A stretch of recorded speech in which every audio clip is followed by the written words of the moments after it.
Katika bahari ya Hindi kuna eneo ambalo bahari huwa tulivu kupita kawaida, lakini usiku mmoja bahari hiyo ilibadilika kuwa kaburi. Ndani ya maji haya kuna sauti ambazo hazikuwahi kurekodiwa. Meli haikuvunjika kwa radi, haikupigwa na dhoruba, haikuzama kwa bahati mbaya, bali iliua watu kwa taratibu, kwa uzembe na kwa kimya. Hii siyo hadithi ya bahari. Hii ndiyo simulizi ya MV Spice Islander 1, meli iliyobeba matumaini ya maelfu kadhaa, lakini ikarejesha miili pekee. Je, unajua nini kuhusu ajali ya MV Spice Islander 1 na nini kilichojificha ndani ya ajali hii? Fuatana nami kwenye simulizi ya janga kubwa kuwahi kutikisa taifa la Tanzania. Karibu The Storyside.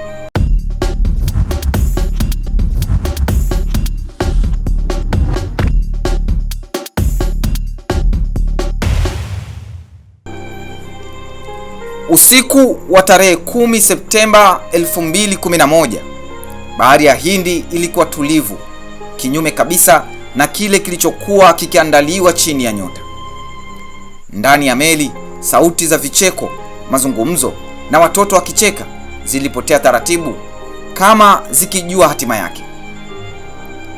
MV Spice Islander 1 haikuwa chombo cha anasa, bali ilikuwa meli ya watu wa kawaida, wafanyabiashara wadogo, kina mama waliokuwa na watoto mgongoni, wanafunzi na familia nzima zikisafiri kati ya visiwa hivi viwili, hasa kutoka Dar es Salaam, Unguja na Pemba. Kila mtu alikuwa na mzigo wake.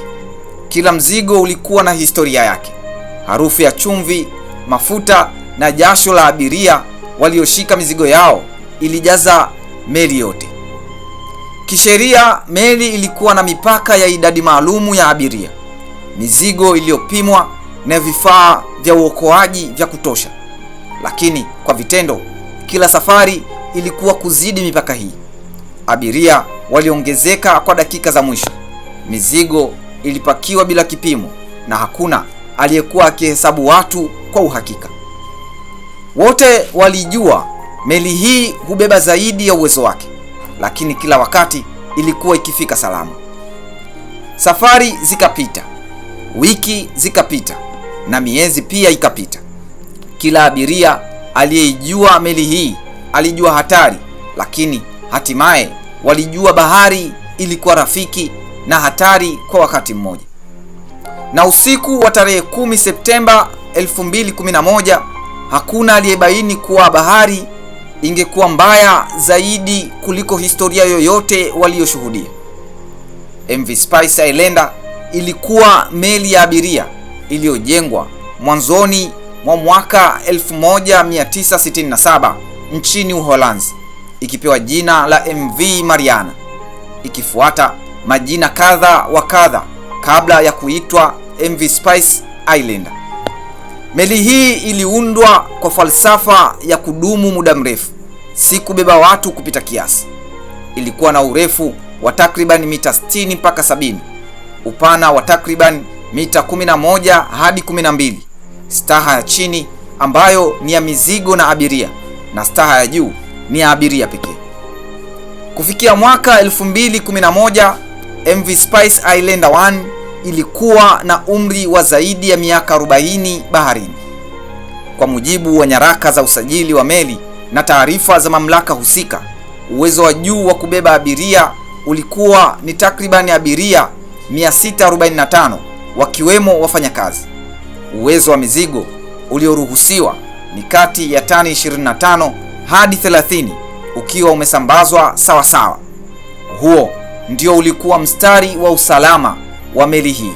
Kimuundo, haikuwa meli kubwa kwa viwango vya leo, na wala haikuwa meli ndogo. MV Spice Islander ilisajiliwa rasmi kufanya safari kati ya Dar es Salaam, Unguja na Pemba mwaka 2007. Ilikuwa meli ya watu wa kawaida wanaotegemea bahari kama barabara yao ya kila siku. Tarehe 10 Septemba 2011, MV Spice iliondoka Dar es Salaam jioni ikielekea Unguja kisha Pemba. Safari ilianza bila tukio lolote la ajabu. Bahari ilikuwa tulivu. Lakini ndani ya meli, mizani ya usalama ilikuwa tayari imevunjwa. Abiria walipanda bila udhibiti wa karibu. Hakukuwa na orodha sahihi ya mwisho. Mizigo iliendelea kupakiwa bila kupimwa uzito wake halisi. Baada ya ajali, uchunguzi ulionyesha kuwa idadi ya watu waliokuwemo ndani ya meli ilizidi uwezo ulioruhusiwa, ingawa idadi kamili haikuwahi kuthibitishwa rasmi kutokana na kukosekana kwa orodha sahihi. Mashahidi na manusura walieleza kuwa meli ilikuwa imejaa kupita kiasi. Baadhi ya abiria walikaa juu ya mizigo. Kwa upande wa mizigo ilikuwa zaidi ya kiwango kilichoruhusiwa. Sehemu kubwa ya mizigo iliwekwa juu, si chini ya meli.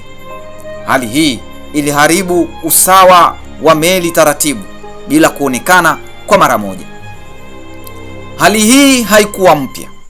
Kila safari meli ilibeba zaidi ya uwezo, na kwa kuwa safari zilizopita zilifika salama, hatari ilionekana kama kitu cha kawaida. Lakini siku hii, uzito uliozidi, mpangilio mbaya wa mizigo na mwendo wa kawaida wa bahari vilikuwa vikisubiri sekunde moja tu. Usiku wa tarehe 10 Septemba 2011, bahari ya kaskazini mwa Zanzibar ilikuwa tulivu.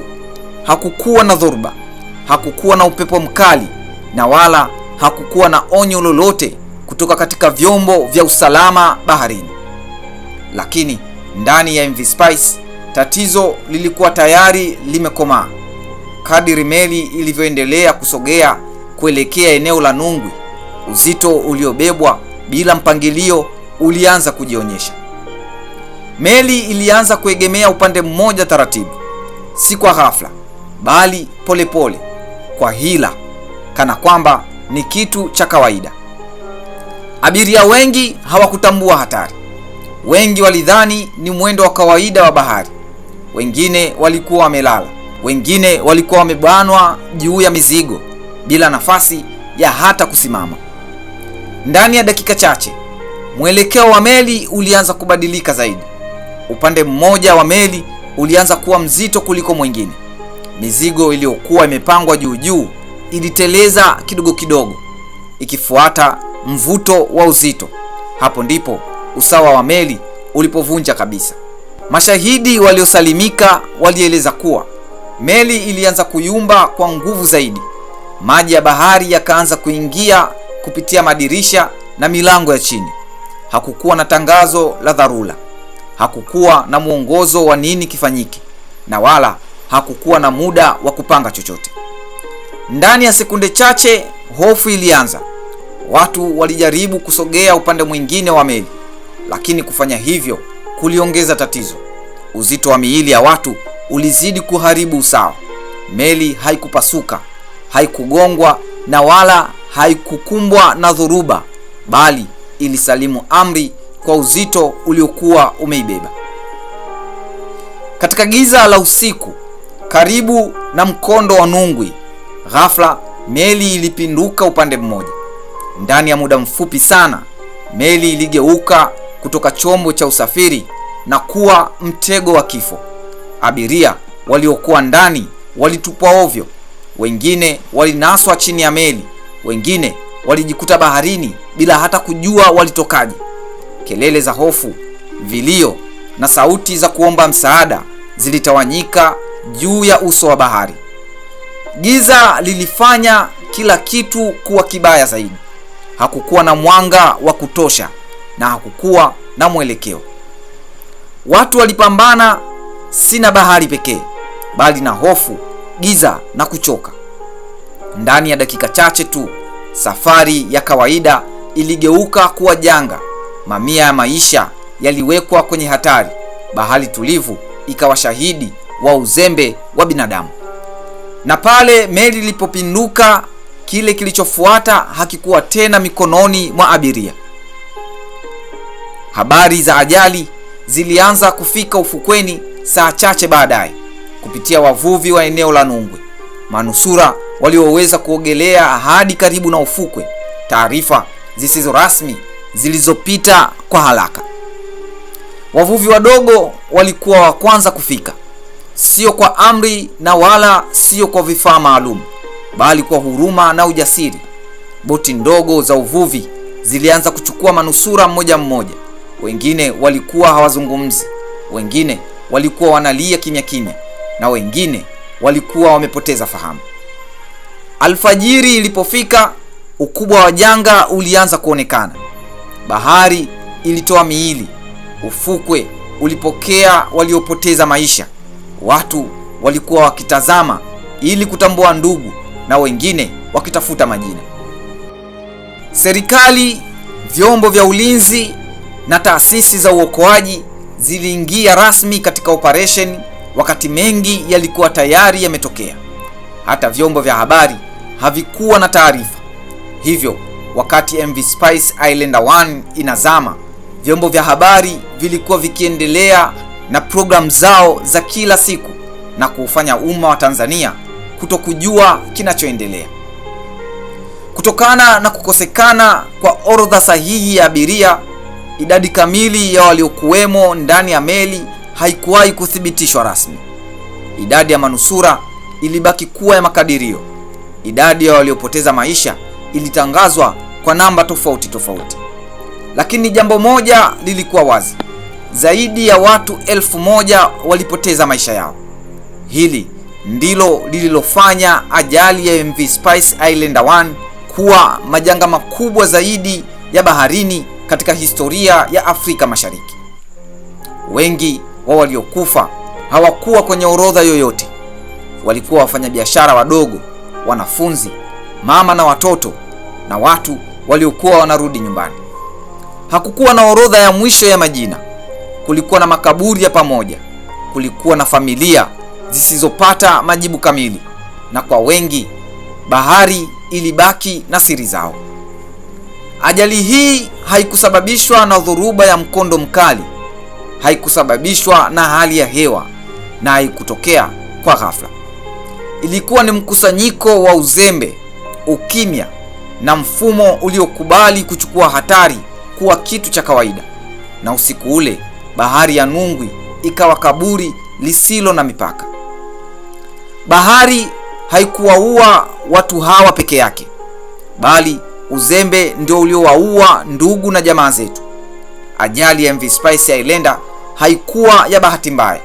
Ilikuwa matokeo ya kupuuza usalama, matokeo ya kujali biashara kuliko maisha, matokeo ya mfumo mbovu wa usimamizi wa meli ulioshindwa kulinda raia wake. Na mpaka leo bahari ya Nungwi bado inabeba kumbukumbu za usiku huo. Je, unafahamu nini kuhusu ajali ya MV Spice Islander 1? Tuambie maoni yako kwenye comment. The Storyside tunakusimulia kila hadithi za Afrika na dunia kwa namna isiyosahaulika. Ni mahali ambapo tunafanya historia haiishi, bali inaishi kupitia simulizi zetu. Usisahau kusubscribe, kulike na kushare simulizi hii kwa wengine. Tuonane kwenye simulizi inayofuata hapa The Storyside.